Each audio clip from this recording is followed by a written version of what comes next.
You should do an IRC. Okay, hands up in chat. Has anyone used IRC in chat? Who's old enough to have used an IRC? I know my audience is like old, so that's probably gonna be a decent chunk of you. IRC was like an internet chat room, essentially, that could be dedicated to specific topics. It's still around, yeah. It's just I don't think it's used that often compared to other software nowadays. It's like TeamSpeak for Discord. It's purely text. It was purely text of, you know, discussing stuff or whatever. This is kind of what IRC looked like back in the day. This is what it looked like, guys. This is what people used to use to communicate with each other in the internet for a long time. This is before your time. Kinda. This is To Catch a Predator levels of old. So yeah, if you were like, oh, I need to be right back, guys, you would just change your name to be like, Clio not here. Clio away from dinner, away from keyboard. Somewhere between Facebook Messenger and the carrier pigeon. You know what? Yeah, it is. It had chat and data transfer well before things like AIM. That's crazy. That's, you know what that's reminding me of? I had a friend that I knew from Halo who lived in Italy, and I was in Australia at the time, send me what was it? Photoshop. He sent me Photoshop via MSN Messenger. This has unlocked a memory of him sending me the whole program of MSN, via MSN Messenger of Photoshop, which was crazy.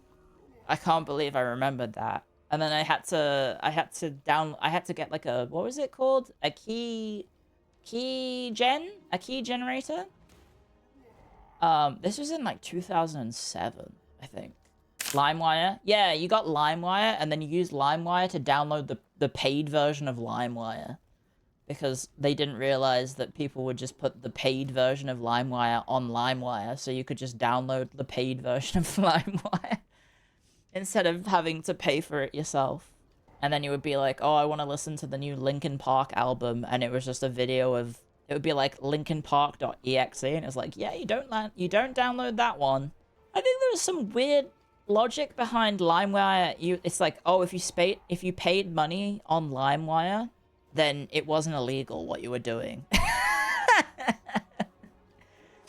It's like, oh, I spent money on the program, so therefore it can't be illegal. That was a fun one. Downloading Naruto in 8 parts. I was going via what is it called? Oh my god, I'm blanking on it now. I've mentioned this so many times on stream, but now I'm blanking on the name. What's the platform it used to be for high-res YouTube videos, basically? Vimeo? Vivo? It might have been Vimeo. I was watching episodes of Naruto via Vimeo in 4 parts. That was how I was watching Naruto, because I was like 18 and like, was I 18? It was 2006. So I would have been, I don't know, not gonna say. But yeah, I was watching stuff like Naruto via Vimeo. You were 6 years old. Fun. Carbon dating self-alert. Don't dox yourself. No, don't do it. Was there a weird border on the screen so it could evade copyright? I don't think people even cared about that. They were just ripping shit wholesale and barely caring about it. Like, they weren't even, like, flipping it or doing anything. Yeah.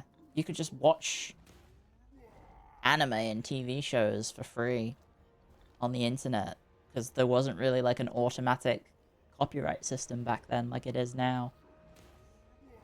Anyway, we should probably do something. I've just realized. If you are doing JET, you're teaching sometimes at multiple schools, depending on the program.